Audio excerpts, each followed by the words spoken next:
عباده الذين اصطفى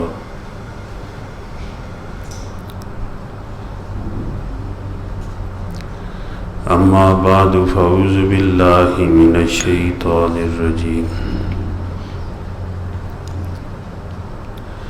بسم الله الرحمن الرحيم الله يجتبي إليه من يشاء ويهدي إليه من ينيب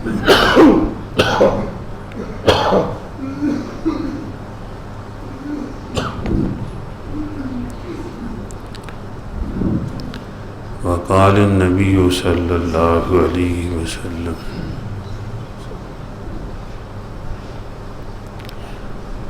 قال الله تعالى من طلبني فقد وجدني او كما قال رسول الله صلى الله عليه وسلم. درود شریف پڑھ لیں.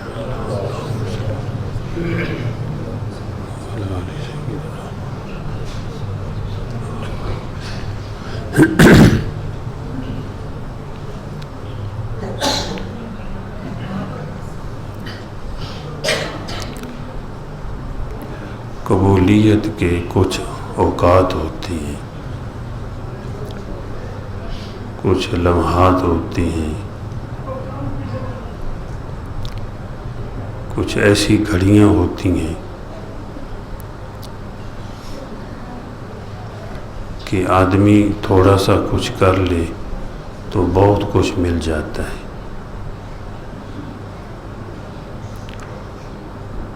ان لمحات کو، ان اوقات کو، ان گھڑیوں کو پا لے،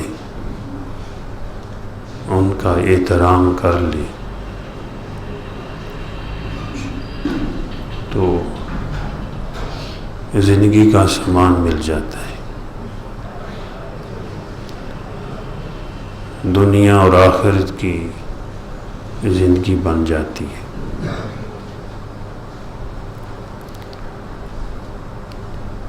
جیسے جمعے کا دن ہے، اس میں ایک گھڑی ہے. حضور صلی اللہ علیہ وآلہ وسلم نے ارشاد فرمایا کہ اس گھڑی میں جو آدمی اللہ سے مانگے اللہ پاک اس کی دعا کو قبول فرماتے ہیں.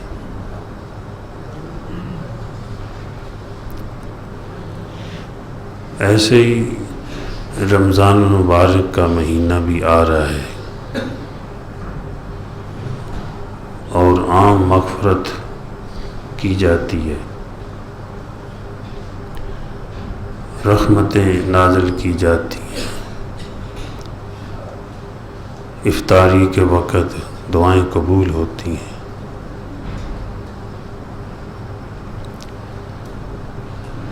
اسی طرح لیلۃ القدر کی رات آتی ہے اور ویسے بھی اللہ پاک کی طرف سے قبولیت کے اوقات ہوتی ہیں. کچھ ہوائیں چلتی ہیں، اس وقت آدمی اللہ کی طرف متوجہ ہو تو اللہ پاک اپنا بنا لیتے ہیں، اس کو اپنی رضا والی زندگی سے نوازتے ہیں. اللہ اکبر، لا الہ الا اللہ محمد رسول اللہ. استغفر اللہ، استغفر اللہ، استغفر. وہ ایسے سمجھو جیسے کسی نے دعوت کی ہے، کھانا لگا ہوا ہے، مہمان کھانے کو تیار ہیں یا کھا رہے ہیں. اتنے میں کوئی دوست کسی دوست کو ملنے کے لیے چلا گیا تو جس میزبان نے کھانا لگایا ہوا ہے وہ دعوت دے رہا ہے، بھئی کھاؤ. وہ دوست کو ملنے کے لیے جو آیا ہے کہ ملاقات ہو گئی ہے، تو وہ کہتا ہے تم بھی آ جاؤ کھا لو، یا کھا رہے ہیں تو چلا گیا ملنے کے لیے ویسے کوئی ڈھونڈتا ہوا، تو میزبان کہتا ہے تم بھی کھا لو، آ جاؤ بیٹھو یار، پھر بعد میں بات کر لینا۔ یعنی کھانے کے اوقات میں وہاں پہنچا تو میزبان بھی چاہتا ہے کہ بھئی آ گیا ہے، اتفاقاً آ گیا، چلو اس کو بھی دے دو، اس کو بھی کھلاؤ۔ تو ایسے ہی اوقات کی گھڑیاں ہیں نوازنے کی اللہ پاک کی طرف سے، اور جو اللہ سے مانگ رہے ہیں، اللہ کی طرف متوجہ ہیں، ان کے پاس آ کر کوئی بیٹھ گیا تو اللہ پاک بڑے کریم ہیں، اللہ پاک اس کو بھی نواز دیتے ہیں، اس کو بھی اپنا بنا لیتے ہیں۔ بعض لوگوں کو تو اللہ پاک خود ہی کھینچ لیتے ہیں، گھر سے گناہ کرنے کے لیے نکلتے ہیں اور نیکیاں کر کے آ جاتے ہیں، اور جو اللہ سے مانگتا ہے اللہ پاک اس کو بھی اپنا بنا لیتے ہیں کہ یا اللہ مجھے اپنی رضا والی زندگی عطا فرما، مانگتا تو رہے۔ اللہ پاک فرماتے ہیں اللہ یجتبی الیہ من یشاء، اللہ پاک جس کو چاہتے ہیں اپنی طرف کھینچ لیتے ہیں، اپنا بنا لیتے ہیں۔ وَیَہْدِی إِلَیْهِ مَن یُنِیبُ، اور جو اللہ کی طرف رجوع کرنے والے ہیں، اللہ سے مانگنے والے ہیں، اللہ پاک ان کو بھی ہدایت عطا فرماتے ہیں، منزل مقصود تک پہنچا دیتے ہیں۔ جو سچا طالب ہوتا ہے اگر منزل پہ نہ بھی پہنچے تو اللہ جل جلالہ خود اپنی قدرت سے پہنچا دیتے ہیں۔ جیسے ایک حافظ قرآن ہے، حفظ کر رہا ہے، ابھی 2 پارے پڑھے، 4 پڑھے، 5 پڑھے، 10 پڑھے، فوت ہو گیا، نیت ہے کہ میں نے حافظ بننا ہے۔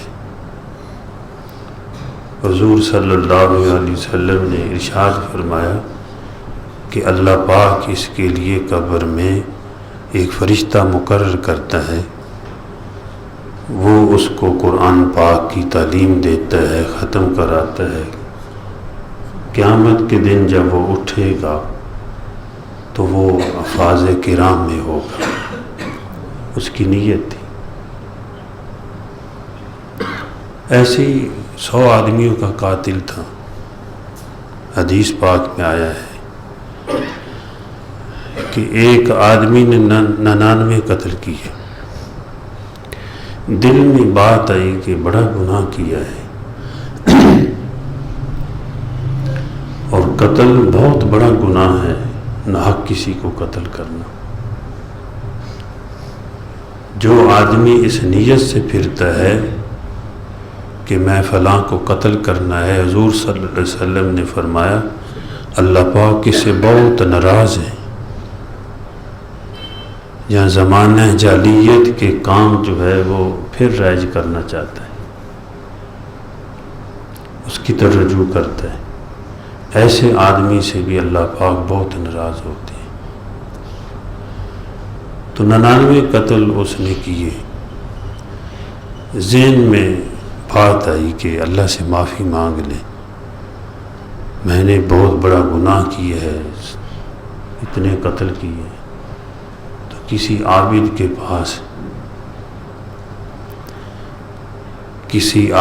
پاس گیا، پوچھا کہ میرا یہ گناہ معاف ہو سکتا ہے، 99 قتل کیے؟ تو انہوں نے بتایا کہ یہ تو بہت بڑا تو نے گناہ کیا ہے، قتل کیے 99. جیسے ہماری زبان میں توبہ توبہ، بہت بڑا آپ نے گناہ کیا، کیسے معافی ہوگی؟ علماء فرماتے ہیں اس پر اللہ کا خوف غالب تھا یا عابد تھا. اگر عالم تھا تو خوف غالب تھا، تو اس نے یہ بات بتا دی تو اس قاتل نے جو 99 آدمیوں کا تھا اس نے اس کو بھی قتل کر دیا، 100 ہو گئے. پھر دل میں یہ بات آئی کہ توبہ کرنی چاہیے، اللہ سے مانگنا چاہیے کہ اللہ مجھے معاف کر دے. پھر کسی عالم دین کے پاس گیا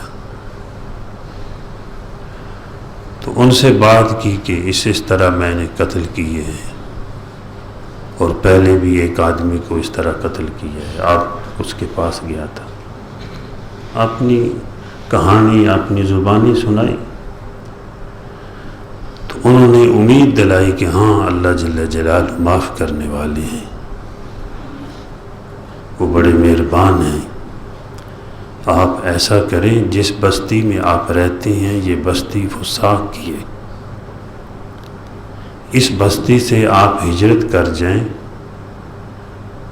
جو بستی اللہ کے عشاق کی ہے، اللہ والوں کی ہے، وہ فلاں بستی بڑی نیک بستی ہے، وہاں کے لوگ نیک ہیں، وہاں چلا جا، امید ہے اللہ جل جلالہ تجھے معاف فرما دیں گے. اس نے یہ مشورہ دیا فساق کی بستی کو، نافرمانوں کی بستی کو چھوڑ دو. جو اللہ کے عشاق ہیں، اللہ کے تابعدار ہیں، اللہ کی اطاعت کرنے والے ہیں، ان کی بستی میں چلے جاؤ، یہاں سے ہجرت کر جاؤ. تو نیت کا سچا تھا، اس نے کہا ٹھیک ہے، چل پڑا وہاں سے. اب جا رہا ہے تو راستے میں موت کا وقت آ گیا. علماء نے یہ بھی لکھا ہے کہ حدیث میں آیا ہے کہ جب وہ اس موت میں گرا، یعنی زمین پہ گرا، تو اپنے سینے کو نیک بستی کی طرف کیا اور کوشش کی کہ میں ادھر پہنچوں، ادھر جاؤں. اندر اتنی طلب تھی تو فوت ہو گیا درمیان میں. اب جنت کے بھی فرشتے آ گئے، جہنم کے بھی فرشتے آ گئے. جنت والے کہتے ہیں کہ ہم اس کو جنت میں لے جائیں گے، اس نے توبہ کر لی ہے اور بستی کی طرف جا رہا تھا، نیک لوگوں کی بستی کی طرف. اور جہنم والے کہتے ہیں کہ نہیں، اس نے قتل کیے ہوئے ہیں، ابھی اس بستی میں پہنچا نہیں ہے، تو ہم اس کو جہنم میں لے جائیں گے. تو علماء نے یہاں یہ اس حدیث کو بیان کرتے ہوئے ایک شرح میں بات فرمائی ہے کہ کبھی ملائکہ میں بھی اختلاف ہو جاتا ہے. اب جہنم والے کہتے ہیں ہم لے جائیں گے اس کو، جنت والے کہتے ہیں ہم لے جائیں گے. تو پھر اللہ جل جلالہ نے فیصلہ فرمایا ایسا کرو کہ جو صالحین کی بستی ہے وہ بھی ناپ لو اس کی مسافت، اور جو فاسقین کی بستی ہے اس کی بھی مسافت ناپ لو. جس کے قریب یہ ہو آدمی، اگر فاسقین کی بستی کے قریب ہو تو جہنم میں لے جاؤ، اگر صالحین کی بستی کے قریب ہو تو جنت میں لے جاؤ. تو انہوں نے ناپا. تو ایک حدیث میں آیا ہے کہ صالحین کی بستی کے قریب نکلے، ایک حدیث میں آیا کہ دونوں برابر تھے، دونوں طرف ناپا تو برابر تھا فاصلہ، مسافت. تو اللہ جل جلالہ نے فرمایا نیک بستی کو تقربی، تو قریب ہو جا، اور فاسقین کی بستی کو فرمایا کہ تباہ دی تو دور ہو جا۔ اللہ پاک نے عدل کیا اپنے فضل سے، اللہ پاک نے کیا عدل لیکن اپنا فضل فرما دیا، اور جو جنت والے فرشتے تھے وہ اس کو جنت میں لے گئے۔ بات یہ ہے کہ وہ طالب تھا سچا کہ اللہ پاک مجھے معاف فرما دے، ابھی منزل تک پہنچا نہیں ہے لیکن اللہ جل جلالہ خود پہنچا رہے ہیں۔ اور ڈاکٹر عبدالحی صاحب رحمۃ اللہ علیہ فرمایا کرتے تھے کہ شعر ہے، انہی کو وہ ملتے ہیں جن کو طلب ہے، انہی کو وہ ملتے ہیں جن کو طلب ہے، وہی ڈھونڈتے ہیں جو ہیں پانے والے۔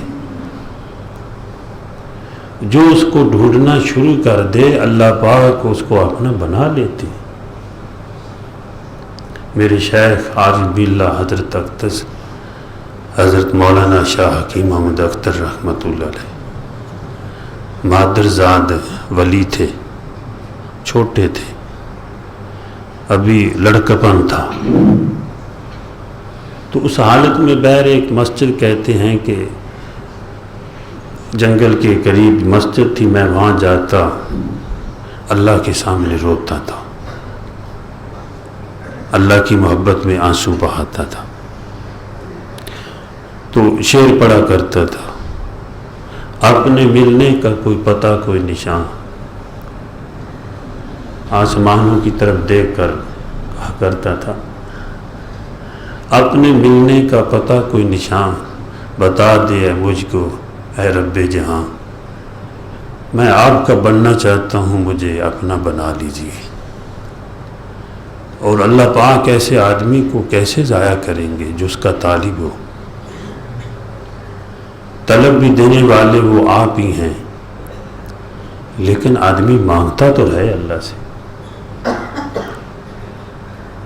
اب کسی کا کہنا نہیں ماننا تو خود مانگ لے اللہ سے، اے اللہ میں نیک بننا چاہتا ہوں، مجھے نیک بنا دے۔ آج اللہ پاک نے مجھے مانگنے کی توفیق عطا فرمائی، ایک دعا کر رہا تھا اور آپ کے لیے بھی اللہ نے توفیق بخشی کہ اے اللہ اپنا درد دل عطا فرما۔ یہ درد دل کو لوگ پتہ نہیں سمجھتے کہ نہیں، اللہ والے درد دل کو کہتے ہیں اللہ کی محبت کو، کہ اے اللہ اپنا درد دل عطا فرما اور مستقل عطا فرما، اور جتنے میرے متعلقین ہیں، دوست احباب ہیں، جاننے پہچاننے والے ہیں، یا اللہ ان کی طرف بھی منتقل فرما۔ وہ کیسی لغت ہے امان اللہ صاحب، اے اللہ اپنا درد دل عطا فرما اور مستقل عطا فرما، اور میرے جاننے پہچاننے والے میرے دوست احباب جو ہیں، میرے متعلقین جو ہیں، یا اللہ ان کی طرف بھی منتقل فرما۔ کہو آمین۔ اس کا درد دل مل گیا، دل میں وہ آ گیا، یہ آنکھ ٹھیک دیکھے گی، یہ ہاتھ صحیح پکڑے گا، یہ پاؤں صحیح اٹھیں گے، کوئی غلطی ہو گئی تو فوراً توبہ کرے گا، اے اللہ معاف فرما دے۔ اور اللہ پاک خوش ہوتے ہیں، جو اللہ پاک سے معافی مانگتے ہیں اللہ پاک اس سے بھی خوش ہوتے ہیں، جو گناہوں سے بچتے ہیں اللہ پاک ان سے بھی خوش ہوتے ہیں۔ دونوں ہی اللہ کی محبوب ہیں، جو گناہوں سے بچ گیا وہ بھی اللہ کا محبوب، جس سے گناہ ہو گیا توبہ کر لی وہ بھی اللہ کا محبوب۔ امام غزالی رحمۃ اللہ علیہ کے استاد تھے ابو اسحاق عفرانی رحمۃ اللہ علیہ، اصفرانی رحمۃ اللہ علیہ، سب کہہ دو رحمۃ اللہ۔ تو ایک عرصہ تک دعا کی اللہ سے کہ اے اللہ مجھے ایسا بنا دے کہ میں گناہ نہ کروں، مجھے عصمت عطا فرما، عصمت عطا فرما۔ مطلب کیا کہ اے اللہ ایسی طبیعت دے دے کہ میں گناہ نہ کروں، مجھ سے گناہ نہ ہو۔ 30 سال گزر گیا اللہ سے مانگتے کہ اے اللہ مجھے گناہ سے بچنے کی توفیق عطا فرما دے کہ گناہ نہ کروں۔ پھر غلطی ہو جاتی، معافی پھر مانگتے، لیکن مانگ رہے ہیں۔ تو ایک دن اللہ سے مانگا، یا اللہ لوگ تو اس سے آپ سے کچھ مانگتا ہے، کوئی کچھ مانگتا ہے۔ واہ سبحان اللہ، مجھے یاد آ گئی حضرت حاجی امداد اللہ مہاجر مکی رحمۃ اللہ، وہ غلاف کعبہ کو پکڑ کے ایک شعر پڑھا کرتے تھے، کوئی تجھ سے کچھ، کوئی کچھ مانگتا ہے، الہی میں تجھ سے طلبگار تیرا۔ کوئی تجھ سے کچھ مانگتا ہے، کچھ مانگتا ہے، الہی میں تجھ سے طلبگار تیرا، میں تو مانگتا ہوں کہ اے اللہ تو میرا ہو جا اور تیرا بن کے زندگی گزاروں۔ تو میرے شیخ بھی اور حضرت حکیم الامت مولانا اشرف علی تھانوی رحمۃ اللہ علیہ اور میرے شیخ کے شیخ شیخ الحدیث حضرت مولانا عبد المتین صاحب، یہ بنگلہ دیش کے ہیں، انہوں نے بھی اس کو بیان کیا کہ امام غزالی رحمۃ اللہ علیہ کے جو استاد تھے شیخ ابو اسحاق اصفرانی قور رحمۃ اللہ علیہ، اللہ والوں سے محبت در حقیقت اللہ سے محبت ہے، اور اللہ پاک سے اللہ والوں کی محبت مانگنا یہ سنت ہے۔ حضور صلی اللہ علیہ وسلم نے دعا مانگی ہے، اللہم انی اسألک حبک وحب من یحبک والعمل الذی یبلغنی حبک۔ اے اللہ میں آپ سے آپ کی محبت کا سوال کرتا ہوں، اور جو لوگ آپ سے محبت کرتے ہیں، آپ کے عشاق ہیں، آپ کے محب ہیں، آپ کے چاہنے والے ہیں، اے اللہ ان کی محبت کا بھی سوال کرتا ہوں، اور جو عمل مجھے آپ تک پہنچا دے اس عمل کی محبت کا سوال کرتا ہوں۔ سید سلیمان ندوی رحمۃ اللہ علیہ جو ایشیا کے بہت بڑے خطیب اور عالم ہوئے ہیں، وہ فرماتے ہیں اس حدیث کی شرح میں کہ اللہ پاک سے حضور صلی اللہ علیہ وسلم نے پہلے اللہ کی محبت مانگی، بعد میں عمل کی محبت مانگی، اور درمیان میں اللہ والوں کی محبت مانگی۔ اس میں انبیاء بھی ہیں، اولیاء بھی ہیں، صالحین بھی ہیں، شہداء بھی ہیں، تو درمیان میں مانگی۔ فرمایا کہ درمیان میں مانگی، یہ جو اللہ والے ہوتے ہیں، نیک لوگ ہوتے ہیں، ان کے پاس بیٹھنے سے اللہ کا تعلق بھی نصیب ہوتا ہے، اعمال بھی نصیب ہوتے ہیں۔ وَالْعَمَلَ الَّذِي يُبَلِّغُنِي حُبَّكَ، کہ پھر عمل بھی نصیب ہو جاتا ہے۔ اللہ اکبر۔ تو شیخ ابو اسحاق اصفرانی رحمۃ اللہ علیہ کہ یا اللہ مجھے ایسا بنا دے کہ میں گناہ نہ کروں۔ تو ایک دن وہ 30 سال ہو گئے، یا اللہ مانگ رہا ہوں، لوگ آپ سے کچھ مانگتے ہیں، کوئی کچھ مانگتا ہے، میں نے تو یہی مانگا ہے کہ یا اللہ گناہ نہ کروں، تیری نافرمانی نہ ہو اس سے۔ تو آواز آئی، ابو اسحاق کیا چاہتے ہو، کیا چاہتے ہو؟ قرآن پاک نہیں پڑھتے؟ کبھی اللہ جل جلالہ خواب کے ذریعے بندوں کی رہنمائی فرما دیتے ہیں، کبھی اللہ جل جلالہ ایک غیبانہ ہاتف کے ذریعے بھی آوازیں جس طرح وہ چاہے، یعنی کہ اس طرح بھی کبھی رہنمائی فرما دیتے ہیں، اور کبھی اللہ پاک کو اللہ والا بھیج دیتے ہیں، اس کے ذریعے رہنمائی فرما دیتے ہیں، اس کی رہنمائی کے اپنے انداز ہیں۔ تو اللہ پاک نے فرمایا کہ ابو اسحاق قرآن پاک نہیں پڑھتے؟ قرآن پاک میں جو ہے وہ متقیوں سے بھی محبت رکھتا ہوں، توبہ کرنے والوں سے، آپ نے جنت میں پہنچنا ہے، میری مرضی ہے، میں باب التقویٰ سے تمہیں لے چلوں یا باب التوبہ سے لے چلوں؟ میرے محبوب ہی بننا چاہتی ہو تو یحب المتقین، متقی بھی میرے محبوب ہیں، یحب التوابین، توبہ کرنے والا بھی میرے محبوب ہیں۔ یہ میری مرضی ہے کہ میں تجھے جو ہے وہ جنت میں باب التقویٰ سے لے چلوں یا باب التوبہ سے لے چلوں۔ تو اللہ جل جلالہ ایسی ذات ہیں کہ وہ جس کو اپنا بنانا چاہیں پھر اس کو بیگانہ نہیں کر سکتا۔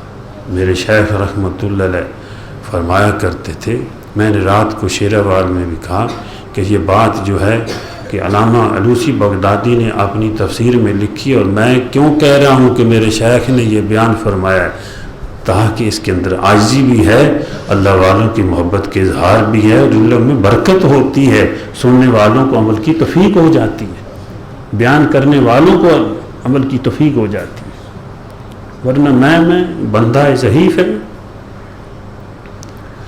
اللہ اکبر۔ تو میرے شیخ رحمۃ اللہ علیہ عارف باللہ حضرت اقدس حضرت مولانا شاہ حکیم محمد اختر رحمۃ اللہ علیہ فرمایا کرتے تھے، جو کبھی اللہ کے دروازے پہ رویا ہو، آنسو بہائے ہو کہ یا اللہ میں تیرا بننا چاہتا ہوں، مجھے غیر کا نہ بنانا، غیر کے دروازے پہ مجھے ذلیل نہ کرنا، اپنی زبان سے اللہ سے مانگتا ہے، کبھی وہ حالات اور معاشرے کی بے اعتدالی کی وجہ سے یا کسی جگہ پہ وہ کوئی گناہ کے راستے پہ لگ گیا، کوئی بھول گیا، تو ایک دن پھر اللہ بلا لیتے ہیں، جاؤ وہ فرشتوں کو بھیجتے ہیں کہ وہ میرا بندہ میرے دروازے پہ روتا رہا ہے، آنسو بہاتا رہا ہے، بھول گیا ہے، جاؤ اس کو پھر واپس لے آؤ۔ اللہ پھر اپنی طرف اس کو رجوع کرنے والا بنا دیتے۔